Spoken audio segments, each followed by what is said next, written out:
Hi, I'm Josh Horstman. And I'm John Labore. You've probably been coming to the Pharmasug conference because of the high-quality technical presentations. In order to ensure that we continue to deliver those presentations with the best possible quality, we've developed the Presenter Coaching Program to give our presenters a chance to improve their performance. To participate in this program, we need you to create a video of yourself giving your presentation just as you would anticipate doing so at the conference. This will allow our experienced presenters who will see your video prior to the conference to give you constructive and thoughtful feedback on how to improve your presentation for the conference. And you will receive this feedback before the conference so that you can incorporate it in your presentation when you arrive at the conference.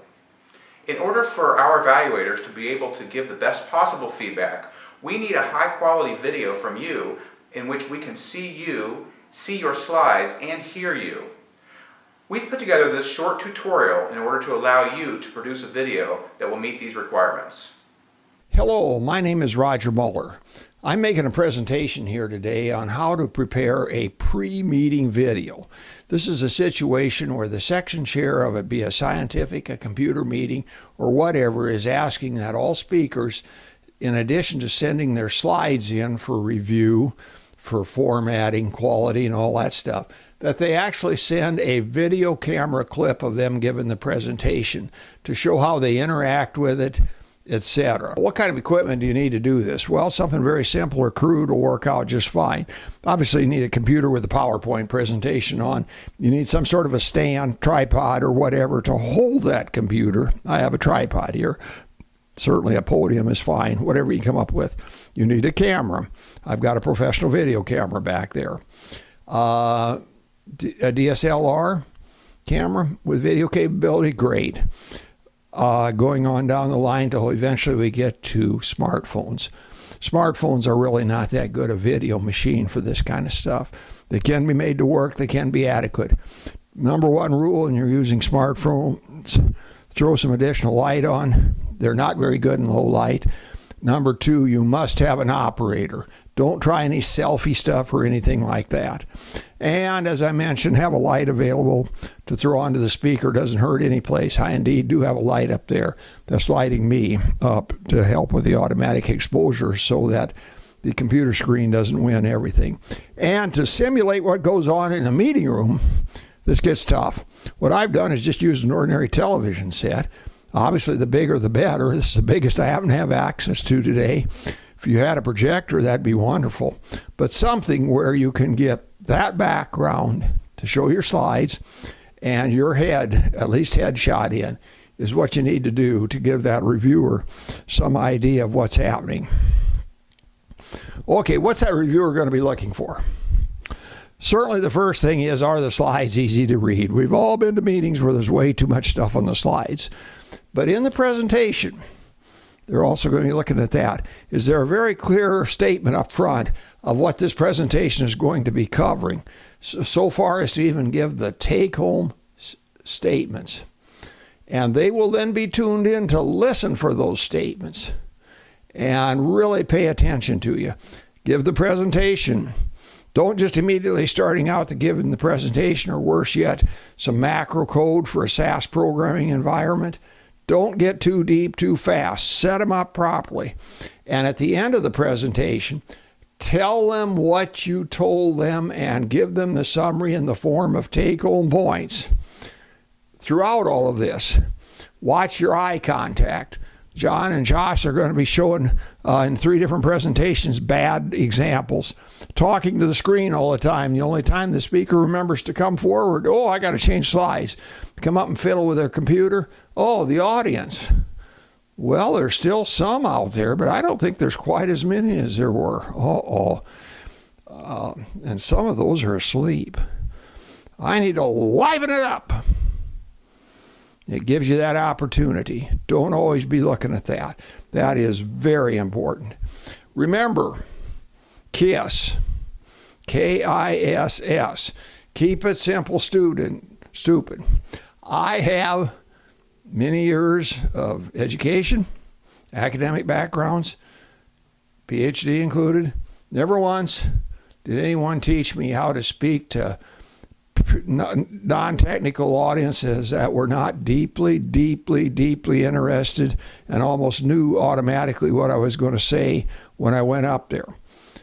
You know, nobody cares how smart you are. They already will grant you that you must be a smart person, that you got a paper and got into this meeting and got up there to speak. You don't need to overwhelm them. Underwhelm them with content so they go home with a message.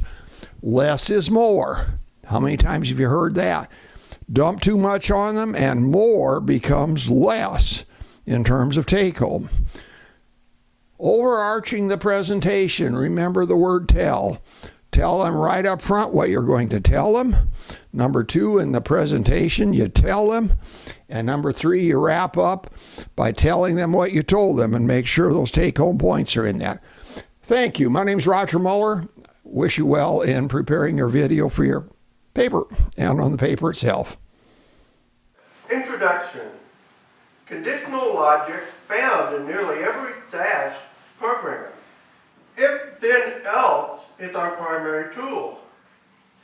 Alternative method can sometimes make our code more compact, make our code more readable, and make it easy to maintain and use. The select statement. Here's an example of our original code. If customer type equals standard, we should have pointers, or then total equals price plus tax rate, or times tax rate. There are other examples of this, of using the select statement.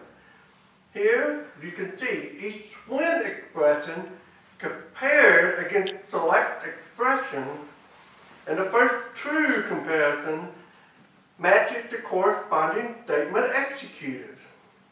If none compare true, the otherwise statement is executed. Today we're going to talk a little bit about conditional code. Conditional logic is found in nearly every SAS program that you write. If then else is our primary tool for implementing conditional logic in SAS. But there's alternative methods that can sometimes make our code more readable, more compact, and easier to maintain and reuse. Let's talk about one example of an alternative construct, the select statement.